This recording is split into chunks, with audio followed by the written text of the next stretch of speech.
Au clair de lune, un voilier et son annexe. Derrière l'apparente quiétude se dessinent pourtant les indices du drame qui se joue. Disparue l'affaire Godard, une BD sur l'une des énigmes judiciaires françaises les plus marquantes de ces 25 dernières années. Le malouin Pascal Bresson, scénariste, s'est pris de passion pour cette histoire. C'est un vrai cold case. C'est vrai que ça fait 25 ans que ça dure. Et quand on commence à travailler sur cette affaire dramatique, on n'en sort pas forcément indemne parce qu'il y a tellement de rebondissements. Le 1er septembre 1999, le docteur Godard embarque à Saint-Malo avec ses 2 enfants sur un voilier. Quelques jours plus tard, l'annexe est retrouvée à la dérive au large de Roscoff, sans le moindre occupant à son bord. L'alerte est donnée, à l'origine pour un simple naufrage, mais très vite, l'enquête prend une autre tournure.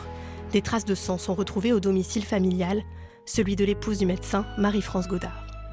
Malgré les recherches, pas de corps ni d'éléments permettant de comprendre la disparition soudaine de la famille.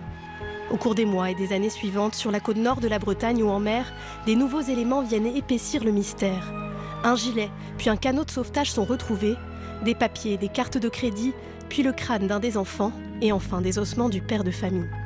La bande dessinée revient sur toute cette dramatique chronologie, un récit difficile pour les parties civiles dans cette affaire. Je trouve extrêmement regrettable que plus de 20 ans maintenant après ces événements dramatiques, on puisse exploiter commercialement les 10 événements, alors même que vous avez à l'époque des parents qui ont perdu leurs filles et leurs petits-enfants.